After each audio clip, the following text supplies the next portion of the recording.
El fin del dólar te afecta aunque no lo sepas. Si tienes dólares ahorrados porque crees que es lo más seguro, este video te va a incomodar. No porque el dólar vaya a colapsar mañana, sino porque el sistema que le da valor a tus ahorros lleva 50 años funcionando de una forma específica, y esa forma está cambiando por primera vez desde que se construyó. Hay un mecanismo que sostiene el valor del dólar que la mayoría nunca estudió porque nunca lo enseñaron.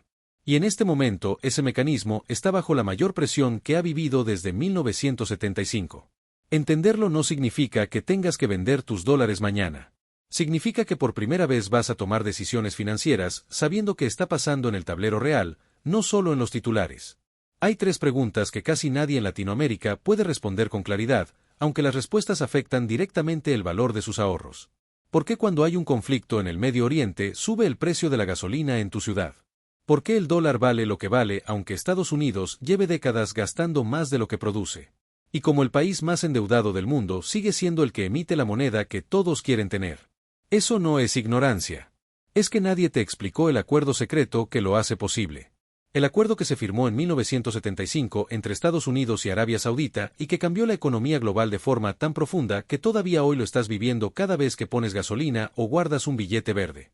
Revelación 1. El truco más brillante de la historia financiera moderna.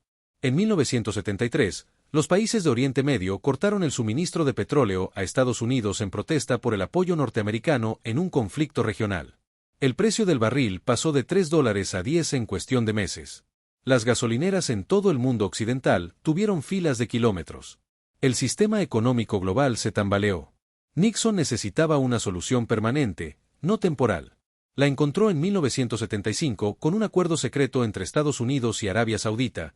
Todo el petróleo del mundo se vendería en dólares y solo en dólares. A cambio, Estados Unidos garantizaría protección militar y estabilidad política a los países del Golfo Pérsico. Ese acuerdo se llama el sistema petrodólar. Y cambió absolutamente todo lo que vino después.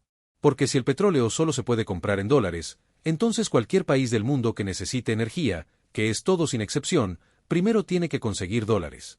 China necesita dólares. India necesita dólares. Brasil, México, Argentina necesitan dólares. La demanda de dólares deja de ser opcional.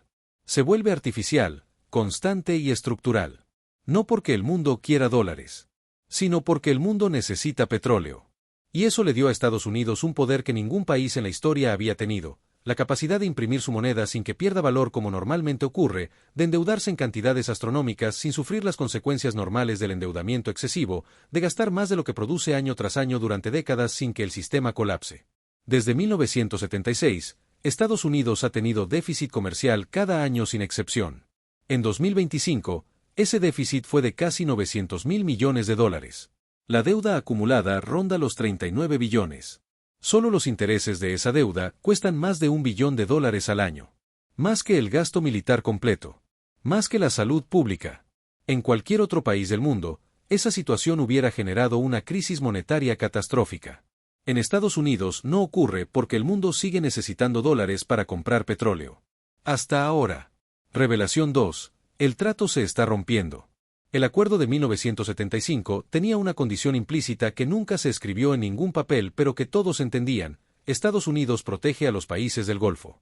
Mientras esa protección funcionara de forma efectiva y confiable, los países del Golfo reciclaban sus ganancias petroleras en bonos del Tesoro estadounidense, manteniendo viva la demanda artificial de dólares. Ese ciclo es lo que hace que el sistema funcione. Pero en los últimos 2 años, esa protección se ha vuelto menos confiable, más lenta y más condicionada. En 2026, el conflicto entre Estados Unidos, Israel e Irán escaló de forma que los países del Golfo no habían experimentado desde hace décadas. Las refinerías fueron atacadas. El estrecho de Hormuz, el canal marítimo por donde pasa el 20% de todo el petróleo mundial, fue bloqueado durante semanas. 150 barcos atrapados sin poder avanzar. Pérdida de casi 6.700.000 barriles diarios. Un país del Golfo quedó sin misiles interceptores y pidió reabastecimiento urgente a Washington. La respuesta tardó más de lo aceptable. Otro funcionario del Golfo publicó en redes sociales preguntando públicamente por qué su país tenía que pagar las consecuencias de un conflicto que nadie les consultó. Borró el mensaje en 10 minutos. Pero el mensaje ya estaba enviado. Los países que durante 50 años sostuvieron el sistema petrodólar a cambio de seguridad están, por primera vez en ese periodo, mirando hacia otro lado. Revelación 3. La alternativa que nadie quería ver venir. China lleva 2 décadas construyendo en silencio una alternativa al sistema petrodólar. No de forma dramática ni declarada. De forma gradual, metódica y muy paciente. Compra petróleo a los países del Golfo pagando en yuanes, no en dólares. Arabia Saudita firmó un acuerdo de intercambio de monedas con China que permite que el comercio entre ambos países se liquide directamente sin pasar por el sistema del dólar. En marzo de 2026, un buque petrolero cruzó el estrecho de Hormuz. La moneda del contrato de ese cargamento no era el dólar. Era el yuan. No fue un accidente ni un error de proceso. Fue una señal deliberada. Los fondos soberanos del Golfo, que gestionan más de 3 billones de dólares en activos acumulados durante décadas de ventas de petróleo, llevan meses diversificando hacia mercados asiáticos y reduciendo su exposición a bonos del Tesoro estadounidense. China hoy es el mayor socio comercial de Arabia Saudita. Tiene la marina mercante más grande del mundo por número de barcos. Y no arrastra a los países del Golfo a conflictos que no pidieron. El sistema petrodólar no va a colapsar mañana. Ni el próximo mes. Ni probablemente el próximo año. Pero está bajo una presión sistémica que no había sentido desde 1975. Y cuando el sistema que sostiene el valor de tu moneda de referencia comienza a fisurarse, el tiempo para prepararse no es después de que colapse. Es ahora, mientras todavía hay opciones. Lo que esto significa para tus ahorros en Latinoamérica. En Argentina, en Venezuela, en México, en Colombia, en Perú, millones de personas guardan dólares físicos como reserva de valor. Algunos los guardan en el colchón. Otros en cajas de seguridad. Otros los cambian regularmente en el mercado informal. Es la estrategia de protección más extendida de la región. Y tiene sentido en el contexto histórico. El dólar ha sido más estable que la mayoría de las monedas locales latinoamericanas durante décadas. El peso argentino que se deprecia cada año. El bolívar que perdió su valor de forma catastrófica. El sol, el peso colombiano, el peso mexicano que tienen volatilidades que el dólar no tiene. Frente a esas monedas, el dólar ha sido roca. Pero lo que está cambiando no es la estabilidad relativa del dólar frente al peso. Lo que está cambiando es la estructura de demanda global que le da al dólar su privilegio especial. Si el petróleo se puede comprar en otras monedas, la demanda de dólares deja de ser estructuralmente forzada. Y si esa demanda baja, la capacidad de Estados Unidos para imprimir sin consecuencias también baja. Eso no elimina el dólar de un día para otro. Pero sí introduce un riesgo que antes no existía de esta forma específica. Esto no es filosofía económica abstracta. Es aritmética que afecta tu cuenta bancaria hoy.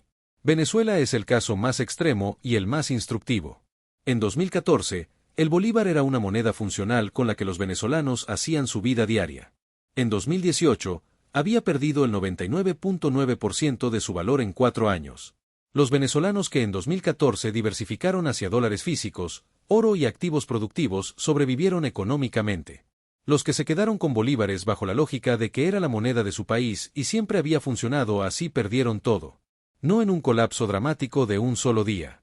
En una erosión gradual y silenciosa que cuando se hizo visible ya era demasiado tarde para reaccionar. Argentina en 2001 es otra lección que Latinoamérica no debería olvidar. El corralito llegó sin aviso claro para la mayoría de los depositantes. El sistema que siempre había funcionado dejó de funcionar de un viernes a un lunes. Los que tenían diversificación real, activos fuera del sistema bancario local, propiedades, dólares físicos, tuvieron opciones cuando las puertas se cerraron. Los que estaban concentrados en una sola apuesta no las tuvieron. La clave no es predecir qué sistema va a colapsar. La clave es construir una posición que funcione en múltiples escenarios posibles. 3 pasos concretos para el latinoamericano con ahorros hoy. Primero, audita tu concentración. ¿Qué porcentaje de tus ahorros está en una sola moneda, un solo país, un solo tipo de activo? Si más del 60% está en un solo vehículo, tienes una concentración que te expone más de lo que el momento histórico justifica. Segundo, considera el oro como cobertura, no como inversión principal. El oro no produce flujo de caja. Pero en escenarios de erosión monetaria ha funcionado como reserva de valor durante siglos. Entre el 5 y el 10% de un portafolio en oro físico es una cobertura razonable sin ser una apuesta dramática. Tercero, exponte gradualmente a activos productivos que no dependan de ninguna moneda específica. Un fondo indexado global que invierta en empresas reales que producen bienes y servicios reales puede preservar poder adquisitivo incluso si el dólar se deprecia, porque esas empresas ajustan precios con la inflación a lo largo del tiempo. Aquí está el cambio de mentalidad que reencuadra todo. Durante décadas, diversificar en dólares fue la estrategia correcta y racional para cualquier latinoamericano con ahorros. Era protegerte del riesgo conocido, que era tu propia moneda local. Hoy ese riesgo sigue siendo real y vigente. Tu moneda local sigue siendo volátil. Pero hay un segundo riesgo emergente que antes prácticamente no existía, la fragilidad creciente del propio sistema que le da valor al dólar. No estoy diciendo que el dólar va a dejar de ser la moneda de reserva global mañana. Estoy diciendo que por primera vez en 50 años vale la pena preguntarse qué más hay además del dólar. Oro, activos productivos que generan flujo de caja, inversiones en múltiples monedas, exposición a mercados con demanda real que no depende del sistema petrodólar. No es diversificar por miedo irracional. Es diversificar porque el mapa cambió. Y navegar con el mapa de 1990 en 2026 tiene un costo que antes no tenía. El inversor inteligente no cambia todo de un día para otro. Pero sí ajusta el mapa cuando el territorio cambia. Y el territorio cambió. La pregunta que te dejo esta noche no es si el dólar va a colapsar. Es más sencilla y más personal que eso. ¿Cuánto de tus ahorros está concentrado en una sola moneda, en un solo tipo de activo, en una sola apuesta? Porque la diversificación no es una estrategia para los tiempos de crisis. Es la única estrategia racional en un mundo donde los sistemas que parecen permanentes llevan en su base suposiciones que pueden cambiar. Y todo cambia. Siempre. Sin excepción histórica. El petrodólar parecía permanente en 1980. El mundo unipolar de la posguerra fría parecía permanente en el año 2000. Los sistemas cambian. La pregunta no es si van a cambiar. Es si vas a estar posicionado cuando cambien.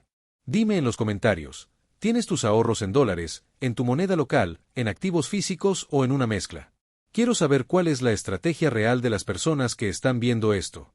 Porque ese debate en los comentarios siempre termina siendo más valioso que cualquier titular de economía.